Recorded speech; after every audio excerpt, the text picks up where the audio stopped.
मेरे प्यारे देशवासियों, नमस्कार। मन की बात के लिए मुझे आप सभी के बहुत सारे पत्र मिले हैं।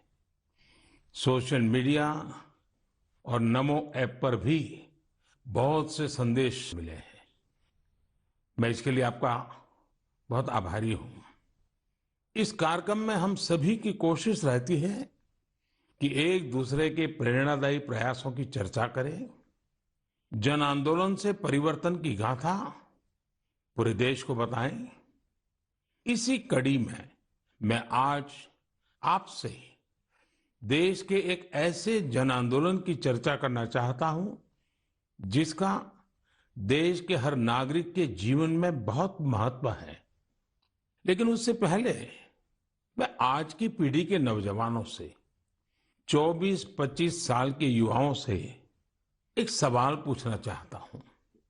और सवाल बहुत गंभीर है और मेरे सवाल पर जरूर सोचिए। क्या आपको पता है कि आपके माता पिता जब आपकी उम्र के थे तो एक बार उनसे जीवन का भी अधिकार छीन लिया गया था? आप सोच रहे होंगे कि ऐसा कैसे हो सकता है, ये तो असंभव है। लेकिन मेरे नौजवान साथियों, हमारे देश में एक बार ऐसा हुआ था। ये बरसों पहले 1975 की बात है। जून का वही समय था जब इमरजेंसी लगाई गई थी, आपातकाल लागू किया गया था। उसमें देश के नागरिकों से सारे अधिकार छीन लिए गए थे। उसमें से एक अधिकार संविधान के आर्टिकल 21 के तहत सभी भारतीयों को मिला, right to life and personal liberty भी था। उस समय भारत के लोकतंत्र को कुचल देने का प्रयास किया गया था।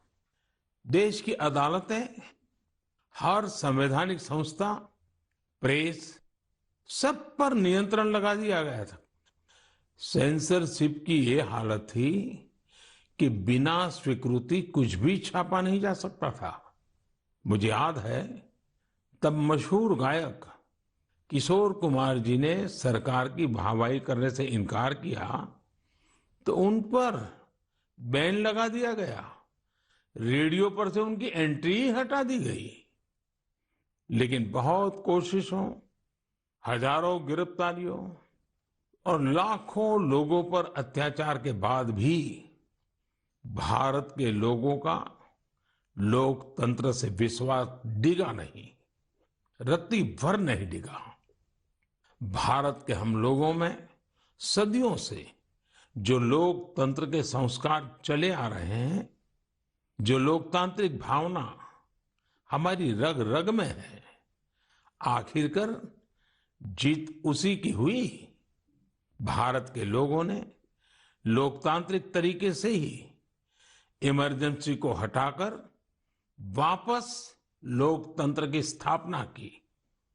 तानाशाही की मानसिकता को, तानाशाही वृत्ति प्रवृत्ति को लोकतांत्रिक तरीके से पराजित करने का ऐसा उदाहरण पूरी दुनिया में मिलना मुश्किल है।